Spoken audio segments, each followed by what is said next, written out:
Buenos días, buenas tardes, buenas noches a todas las personas que nos oís desde Spotify o que nos veis en YouTube. Soy Ramiro Argandoña de Fundación ACOBE y estoy nuevamente con vosotras y vosotros para presentaros un capítulo más de nuestro podcast No Comparto Odio en su tercera temporada. Para que los que nos veis, los que habéis visto otros capítulos, habéis visto que hemos seguido con la temática de discriminación, racismo, xenofobia, lucha contra los discursos de odio. Y hoy es un capítulo especial porque vamos a ver de primera mano con unos compañeros, en la voz de su directora, la directora de la institución, vamos a ver el trabajo de campo, como se dice, el trabajo día a día. Y hemos querido titular a este capítulo con una frase que nos ha dicho nuestra entrevistada en la entrevista propiamente, que nos ha parecido muy adecuada. En la diferencia está el encuentro. Nos parece precioso y que además realmente le da resume el sentido de este podcast y de todo el trabajo que hacemos en este programa de sensibilización. Entonces, ya lo podéis ver, María Rodríguez, presidenta de Fundación San Juan del Castillo, Pueblos Unidos, y de Fundación A Moverse también, es quien nos va a acompañar en este podcast para hablarnos sobre la realidad del trabajo con las personas migrantes en situación vulnerable, en el día a día, lo que captan, lo que ven, lo que sufren, también con las personas con las que trabajan. Así que sin más preámbulo, vamos a dar paso a la entrevista con María Rodríguez de Pueblos Unidos. Bueno, pues ya estamos aquí con María, directora de Pueblos Unidos y de Fundación A Moverse también. Muchas gracias, María, por estar aquí con nosotros en este podcast. Pues muchas gracias a vosotros por invitarme y sobre todo por invitarnos. Yo creo que es la voz de las personas, en este caso migrantes, que tienen mucho que decir y a las que queremos oír. Muchas gracias, María. Pues como habíamos dicho, ¿no? Vamos a intentar en este podcast, desde vuestra perspectiva, desde vuestra experiencia, además, ver un poquito los temas estos que nos preocupan sobre el tema de los discursos de odio, de las noticias falsas, el tema del racismo contra la población vulnerable, especialmente la población migrante. Y para ello, pues hemos preparado unas cuantas preguntas. Así que vamos a entrar de lleno en ello. La primera es, desde vuestra experiencia, ¿cuáles consideráis que son los principales desafíos a los que se enfrentan las personas vulnerables, migrantes en este caso, ¿vale?, a España, que están en España a día de hoy? Pues yo creo que los principales desafíos, el principal desafío es lograr una acogida y una hospitalidad. Con una acogida y una hospitalidad se favorece todo lo demás, ¿no? ¿Quién tiene que favorecer esa acogida y esa hospitalidad? En Pueblos Unidos creemos que somos la gente y la ciudadanía quienes lo tenemos que hacer y luego, por supuesto, pedir y que esto sea favorecido por las administraciones públicas. Pero el camino contrario creo que no siempre funciona, ¿no? Cuando la ciudadanía demanda y reclama, eso se da, ¿no?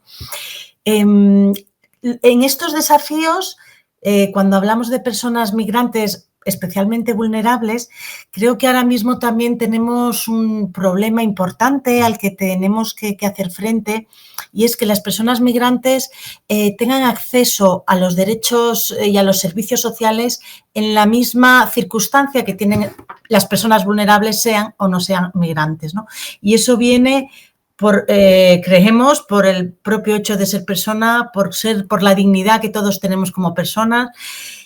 Y hay un tema que nos preocupa, y no porque sea útil y no por muchas veces esa visión mercantilista de las personas migrantes, ¿no?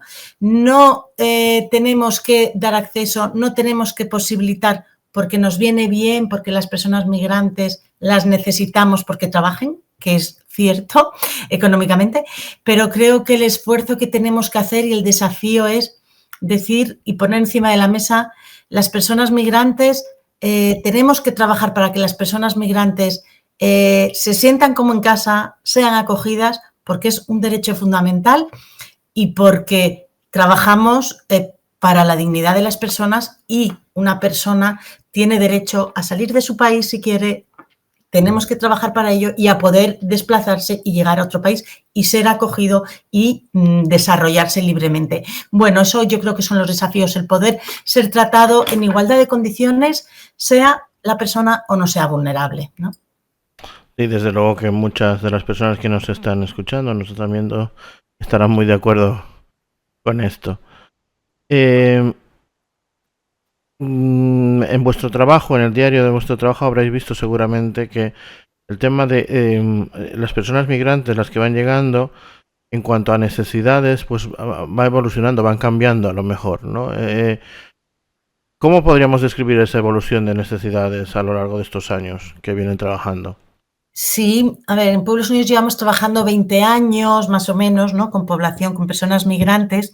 Y en este periodo, bueno, pues yo diría, las necesidades han ido cambiando, repito, ¿no? Porque creo que en Pueblos Unidos nos creemos mucho que la acogida y la hospitalidad favorece todo lo demás y es lo fundamental. Y eso, tanto hace 20 años como hace 10, como en un futuro, será lo fundamental, ¿no? Claro. Pero sí que en necesidades concretas, yo diría, ¿no? En temas de formación para el empleo hay un tema que ha sido clave, que hace 20 años no teníamos y ahora sí, es la necesidad de formación en todo el ámbito de la digitalización, ¿no?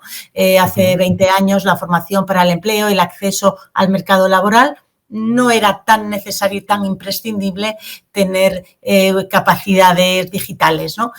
Me acuerdo que estaban los periódicos de ofertas de empleo, uno hacía incluso a ordenador sin más o no sé si todavía en máquinas de escribir, ¿no? Un currículum y con esto podía desenvolverse. Hoy en día es impensable, ¿no? Entonces, ¿qué necesidades? Todo el tema de la digitalización, de formación, de tener elementos, instrumentos de poder, bueno, el COVID y la pandemia nos enseñó, ¿no? Si no tenemos acceso digital, no somos nadie. Y no corremos el riesgo de que las personas migrantes añadan otra vulnerabilidad más con la incapacidad de acceso digital, ¿no? Las administraciones públicas sabemos que tienen páginas web y trámites que son complejos, mucho más para una persona vulnerable, mucho más para una persona que a lo mejor no tiene esa capacidad. Damos por supuesto que todo el mundo tiene un ordenador, que todo el mundo tiene una línea. No es así. A lo mejor la mayoría de la gente tiene un teléfono móvil, pero no todos los trámites, sabemos, se pueden hacer con el teléfono móvil. Son sumamente engorrosos, bueno, este es otro de las necesidades que tenemos, que creemos que es un llamamiento que nosotros hacemos a las administraciones públicas y a las propias entidades, ¿no? Nosotros nos hemos hecho también mucha reflexión con el COVID. Es verdad que tuvimos que pasar a que todo fuera online y tenemos que hacer una reflexión de qué cosas no podemos mantener online y qué cosas tenemos que obligarnos a que sean presenciales, porque las personas a las que queremos acompañar y a las que queremos acoger, en la presencialidad da primero una calidez, una cercanía y una facilidad que el online no da, ¿no? Las administraciones públicas esto les cuesta y una de las reivindicaciones creo que tenemos que seguir haciendo es que la llamada y que lo presencial sea posible por el tema de la digitalización y muchas de las personas migrantes también por el tema de la lengua y del idioma, ¿no? No es lo mismo, bueno, entonces ese es otro de los temas. También quizá yo diría, ¿no? La visión cada vez más, no sé si es más compleja, ¿no?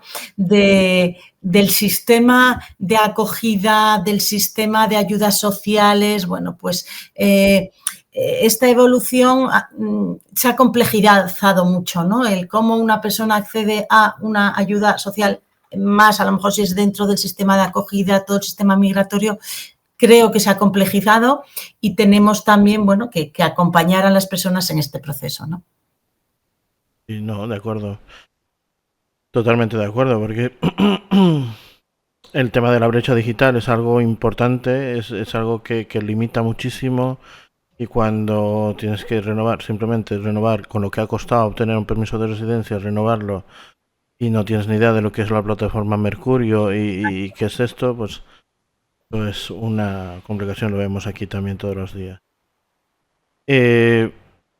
Este podcast tiene por objetivo también visibilizar una realidad que nos preocupa muchísimo, y es el aumento de todo lo que es discursos de odio, noticias falsas dirigidas especialmente hacia población migrante, hacia poblaciones muy vulnerables como por ejemplo los menores no acompañados.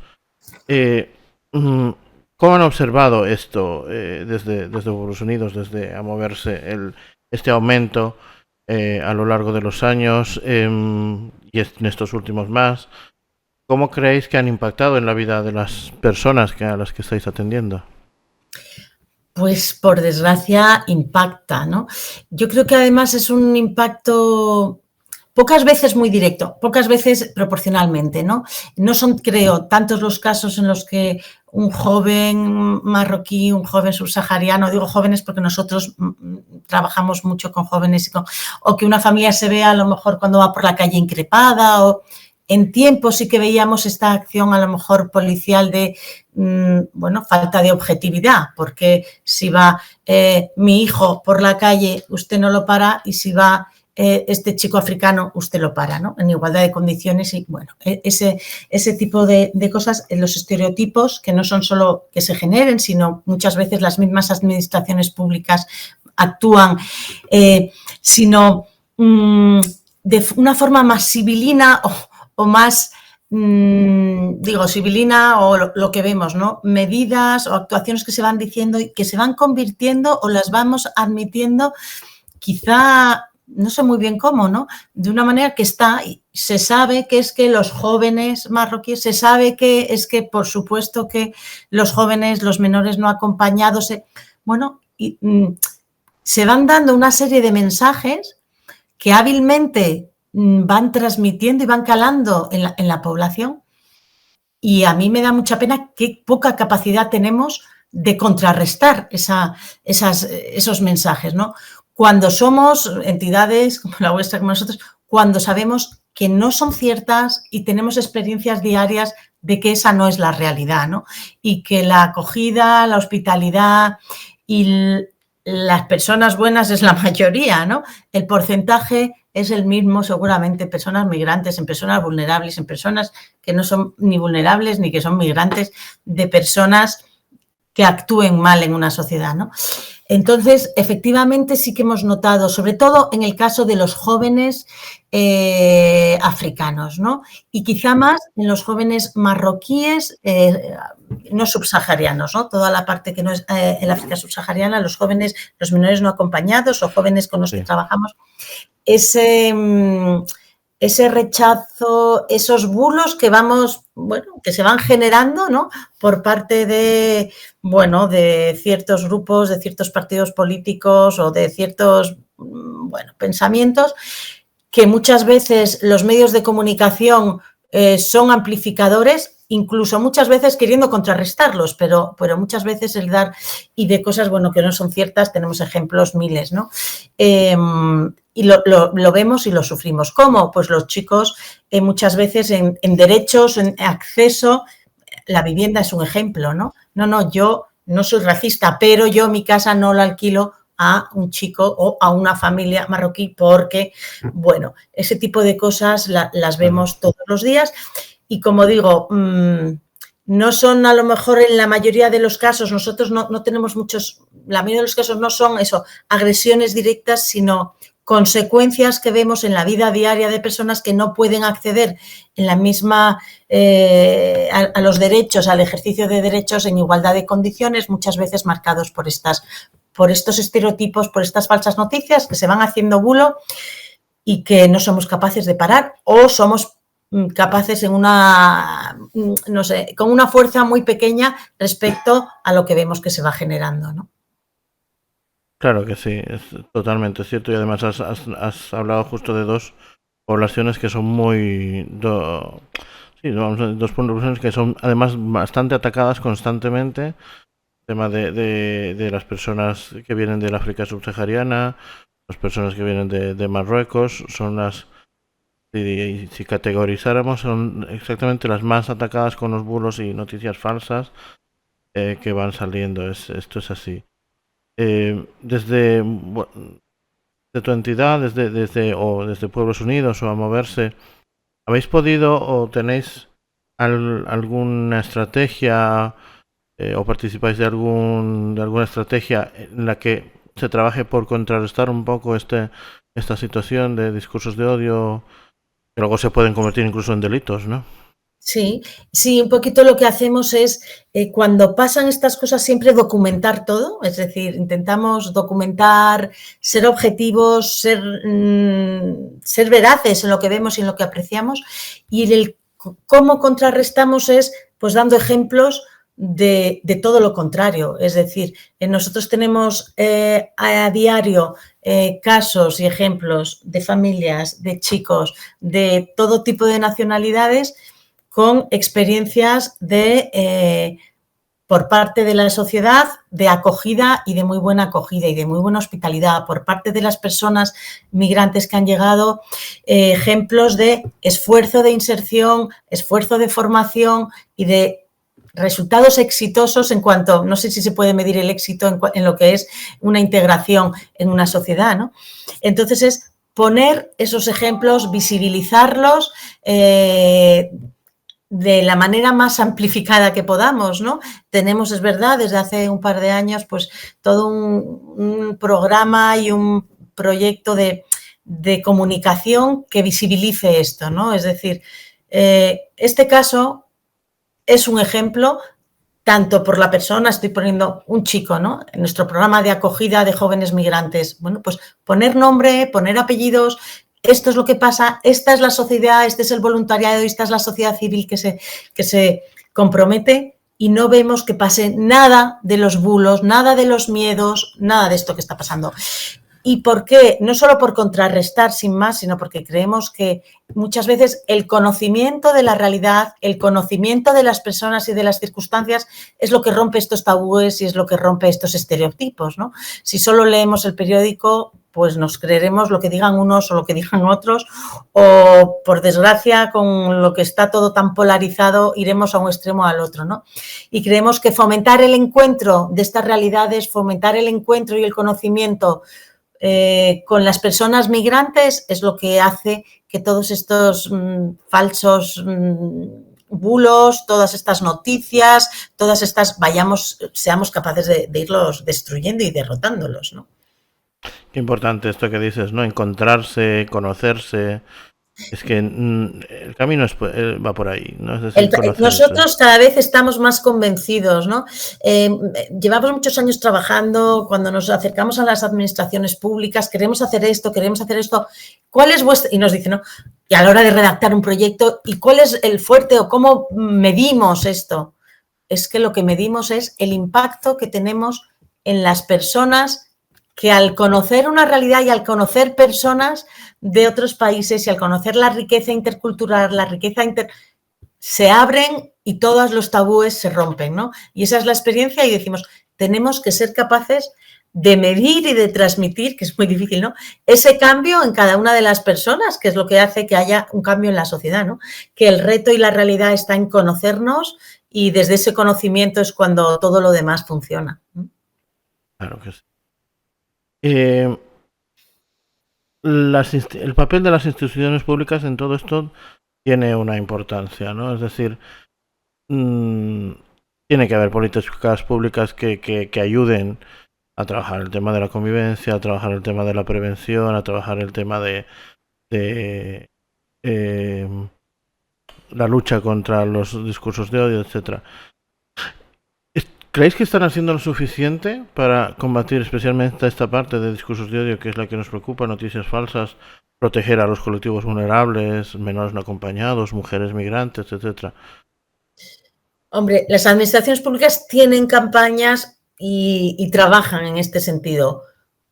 Creemos que no son suficientes, pero sobre todo yo creo que no sirven de nada si después la actuación que las propias administraciones tienen van en contra de estas campañas, ¿no? El ejemplo de lo que estamos viendo en Canarias, para ti, para mí, el ejemplo de lo que vemos en Madrid, de querer meter a los chicos, a los jóvenes en un centro separado, en Fuenlabrada, de todas.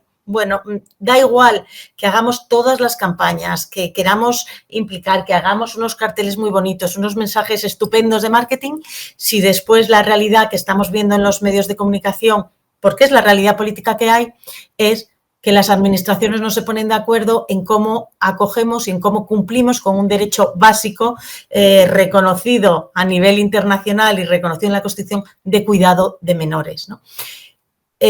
Bueno, pues es como cuando cualquier persona, un padre le está diciendo a un hijo una cosa y estás haciendo la contraria. Pues es que no me lo creo, ¿no? O cuando decimos, no, yo no soy racista, pero yo mi casa no se la alquilo a una persona de color. Bueno, pues creo que con las administraciones pasa lo mismo, ¿no? Puede haber campañas, si las hay, puede haber campañas de convivencia, de fomentar. En Madrid somos todos, en Madrid cabemos todos. Muy bien. En España es un país muy solidario, estupendo, vamos a fomentar. Pero después, desde la administración y desde los gobiernos, y cuando empezamos una vez más, ¿no? La polarización, el politiqueo entre unos y otros, no somos capaces ni siquiera de sentarnos para ver cómo hacemos con el drama que están viviendo tantos menores en Canarias, ¿no? Y cómo nos olvidamos y normalizamos que todos los fines de semana lleguen 1.000 personas o 1.500 o ni sé cuántas a las costas, a las islas de Canarias, y sepamos que eso no se puede atender y eso... Entonces, bueno, creo que no son solo campañas, sino que las campañas sirven de poco cuando el ejemplo que se da es todo lo contrario, porque por desgracia lo que nos quedamos es el ejemplo, no por eso, sino porque es la actuación, ¿no? Entonces, bueno, creo que ahí hay una dificultad y una falta de entendimiento entre unas políticas y otras, ¿no? Lo que necesitamos son hechos y luego, por supuesto, hechos que se acompañen de campañas, ¿no? Pero efectivamente creo que las campañas en ese sentido son útiles si lo que decimos es una cosa y lo que estamos haciendo es otra, ¿no? Claro, perfecto, o sea, sí, totalmente de acuerdo. En todo esto, yo creo que esto ya... de otra forma ya nos has dicho, ¿no? El tema de la sensibilización es importante. La educación también juega un papel importante, ¿no? Es decir, yo tengo hijos pequeños y en ellos no se observa en principio ningún tipo de rechazo al otro porque sea diferente, ¿no? Tengo la suerte de que en el cole al que van mis hijos es uno de los coles que está preparado para trabajar con niños con alguna discapacidad motórica. Entonces en todas las aulas hay algún niño que está en silla de ruedas, que tiene algún tipo de parálisis, no se mueve bien y tal. Entonces, y además lo elegimos así precisamente para que puedan crecer con niños con situaciones diferentes y normalizarlo como que, bueno, todo el mundo es igual, todo el mundo tiene derecho, todo el mundo aprende y crecemos todos juntos y ya está. Pero probablemente en educación todavía haya cosas pendientes justamente para prevenir que luego los miedos, los estereotipos se repitan y algo tan común como el pensamiento crítico se ponga en práctica, ¿no? ¿Qué creéis vosotros? Efectivamente, es decir, el tema, la educación es la clave en todo esto, ¿no? Ojalá fuéramos capaces de seguir y de ese desarrollo que tienen los niños y las niñas. Sabemos que un niño y una niña no discrimina, no por sí, ¿no? Son luego, puede tener discusión con otro niño, con otra niña, por otros motivos, pero sabemos que no, que esos son estereotipos que vamos marcando, ¿no? Bueno, creo que hemos avanzado mucho en lo que es la pedagogía, los sistemas educativos, en el conocimiento didáctico de qué es lo que se puede hacer y qué es lo que no se puede hacer y qué es lo que no se debe hacer, ¿no? Nos queda creérnoslo y aplicarlo. Lo que nos queda creérnoslo. Una vez más, creo que las políticas son políticas, pero si se quedan en un papel no sirve para nada, ¿no? Cuando llegamos y lo hacemos, yo tengo también una experiencia, no con personas migrantes, hace mucho, ¿no? Cuando todo este tema de la integración, mi hermana, con la que yo me llevo bastantes años, iba a un colegio también donde había niños y niñas de integración, y su amiga fulanita, bueno, cuando llega su amiga, la invita, el primer día que viene su amiga era una niña con síndrome de Down. Para mí fue una sorpresa, ¿no? Con qué naturalidad cuando has convivido con una persona con unas características, es que no llamas la atención, no dices ese. Bueno, eso ahora que quizá es más normal, hace unos años no lo era, ¿no? Bueno, creo que tenemos mucho que avanzar, mucho que aprender y sobre todo creérnoslo. Y yo siempre digo que las experiencias buenas y positivas que tenemos, que repito, son mucho más que las experiencias negativas, que tenemos que no cansarnos de comunicarlas, de transmitirlas. En Pueblos Unidos al voluntariado le decimos lo más importante, aparte del trabajo que hacemos, ¿no?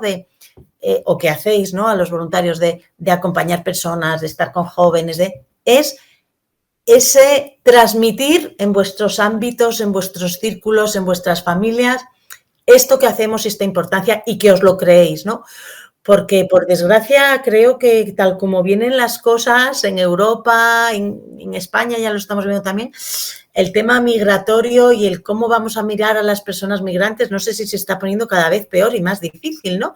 Entonces, bueno, creo que el gran esfuerzo que tenemos que hacer no es solo por lo que hacemos, sino contar lo que hacemos y con qué ganas y por qué lo hacemos, ¿no? Lo hacemos porque nos lo creemos, porque creemos que todas las personas somos dignas y tenemos los mismos derechos y las mismas libertades y transmitir eso, ¿no? No hacer las cosas como por lo bajín y sin que se note, sino hacerlo y con muchas ganas, ¿no? El ejemplo, nosotros tenemos un ejemplo de lo que ha pasado en Burgos, supongo que conocéis, ¿no? Pueblos Unidos es una entidad de la Compañía de Jesús. Tenemos otra entidad en Burgos, Atalaya, ¿no? Que trabaja también con personas migrantes. Bueno, pues en Atalaya hace poco, de hecho, ha caído el gobierno, la administración que está ahora mismo en el gobierno, no es capaz de sacar adelante unos presupuestos porque un partido político, Vox, se niega a admitir unos presupuestos en los que había unas subvenciones para cuyos destinatarios eran personas migrantes. Bueno, el partido político que gobernaba, el PP, admite esto, bueno, y se organiza un lío muy importante en la ciudad y de verdad que no nos lo creíamos, ¿eh? Qué suerte, qué bien, que por una cantidad que tampoco era tanto una subvención, ¿no? La ciudadanía haya respondido de esta manera, de forma que el Partido Popular, que es se haya visto obligado a retraerse en esa medida, ¿no? Bueno, ha perdido la mayoría absoluta en el gobierno, pero se ha visto incapaz de mantener esa política porque la ciudadanía lo ha dicho, ¿no? Yo creo que muchas veces es lo que nos falta, el seguir pidiendo, el seguir manifestándonos y el creernos que tenemos más fuerza de la que tenemos, ¿no? Bueno, por ahí creo que tenemos que ir, También decir que después de que esto haya pasado, en la sede de Atalaya, de nuestra institución en Burgos, bueno, pues hemos tenido pintadas, ¿no? No sé cómo decía, más Valencia, menos Nigeria, cosas de estas, ¿no? Bueno, pues saber que con eso a eso nos vamos a tener que enfrentar, pero yo digo que la fuerza de lo que hacemos y la vivencia y que lo hacemos porque nos lo creemos no nos quite y no nos reste esa fuerza, ¿no? Porque bueno, tenemos las de ganar. Como yo digo, los buenos siempre ganan, ¿no? Bueno, pues que nos lo creamos y tengamos esa fuerza, ¿no? Y muchas veces eso es lo que queremos transmitir al voluntariado, ¿no? Que tan importante es lo que hacemos como transmitirlo y el explicar y el decir por qué. Claro, es importante contarlo porque si no se queda ahí en un cajón y todo ese esfuerzo al final que puede ser muy útil para mostrar y para combatir y para conseguir cosas, pues ya no tiene este efecto, ¿no? Yo te voy a hacer una última pregunta que va un poco en la línea de lo que estamos hablando, es decir, normalmente cuando se habla de migración, de personas vulnerables y tal, se destaca mucho el tema del problema, las desventajas, las necesidades, la situación vulnerable y tal, y pocas veces se le da importancia al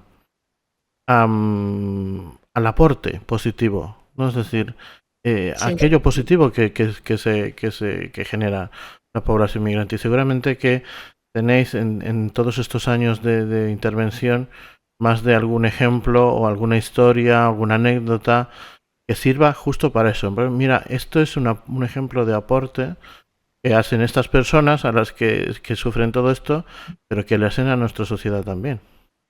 Pues yo creo que el gran aporte es la apertura de mente que nos supone al resto, ¿no? Es decir, la riqueza, la mezcla, la interculturalidad es una riqueza en sí. ¿Qué ocurre? Que hasta que no la vivimos no nos lo creemos, ¿no? Yo creo que no sabes el valor que tiene una cosa hasta que no la experimentas, ¿no? Por lo menos en temas que no son económicos, ¿no? Muchas veces, ¿no? O no somos capaces de ver qué efectos puede tener en nuestros hijos o en los menores de nuestra sociedad esta apertura, esta multiculturalidad, ser capaz de ver la vida de distintas maneras o de hasta que no lo ejemplificamos, ¿no? Y yo creo que el gran aporte que a nosotros en Pueblos Unidos hemos tenido de las personas migrantes es este, y el gran valor es este, ¿no? Que en el encuentro, en la diferencia, está el encuentro. ¿Qué ocurre? Que como a nivel político estamos tan polarizados, nos cuesta trabajo no llevar esa polarización a todas partes, ¿no? Entonces, o eres blanco, o esto es blanco, o esto es negro, o esto es A, o esto es B. No, sentémonos, veamos que una misma situación vista desde distintos puntos de vista, con distintos aportes, con distintas riquezas, nos hacen más grandes y mejores personas a todos, ¿no? Y yo creo que ese es el gran aporte en general. No sé si ahora mismo algún ejemplo concreto, ¿no? Pero yo diría que la riqueza que supone esa apertura a otras formas de ver, a otras formas de entender, a otras culturas, a otras religiones, yo diría que esa es la gran riqueza que nos supone el acercarnos a otras personas, ¿no? Pues has dicho algo precioso y yo creo que además lo utilizaremos porque es en la diferencia está el encuentro, ¿no? Y abrirnos para encontrar eso que nos hace también comunes y nos puede acercar al resto. Yo creo que es la clave de todo y al final lo que puedes resumir esta entrevista, como hemos iniciado, como la iniciaste diciendo, acogida, conocernos, abrirnos al resto, porque solo así podremos entender las situaciones y podremos hacer algo también por ayudar y cambiarlas y mejorar juntas como sociedad, ¿no es cierto? Eso es lo que creemos y en eso creo que estamos todas, ¿eh? Eso es. Pues María, primero mi más sincera enhorabuena, además desde Fundación ACOBE, a todo vuestro equipo por la labor que estáis haciendo. Seguiremos seguramente en contacto para seguir trabajando, seguir colaborando y entre todos seguir sumando para conseguir días mejores. Pues muchas gracias. Es un trabajo de toda la sociedad y, como yo digo, los que nos creemos que en la diferencia está el encuentro y está la riqueza, pues vamos a seguir haciéndolo, ¿eh? Eso es. Muchas gracias. Hasta otra. Gracias a vosotros. Gracias a vosotros. Y bueno, esa ha sido la entrevista con María Rodríguez de Pueblos Unidos, a la cual agradecemos nuevamente por haber participado en este capítulo. Y no hay mejor resumen que esta frase que nos ha dicho y que además titula este podcast, que en la diferencia está el encuentro. Y es que nuestras diferencias no nos separan, nos unen. Ayudan a que seamos una sociedad mejor, a que podamos mezclarnos, a que podamos convivir. Y esto solamente pasa por el respeto unos a los otros, por la comprensión, por la convivencia, por todos los valores positivos y por ayudar a quienes más nos necesitan. No por el odio, no por el racismo, no por la discriminación y la desigualdad, sino todo lo contrario. Si queremos ser una sociedad más justa, más libre, más equitativa, tenemos que poder aceptarnos los unos a los otros, convivir y crecer todas y todos juntos. Pues nada más en este capítulo, un poco más cortito de lo habitual. Ya sabéis, seguirnos a través de nuestras redes sociales, compartir este vídeo si os ha gustado o compartir este contenido si lo escucháis por Spotify con vuestras redes, con vuestras personas allegadas, con el hashtag #NoCompartoOdio3. Y nada más, ya sabéis, como siempre, compartir lo bueno, lo mejor que tengáis, lo positivo, no compartáis odio. Hasta la próxima.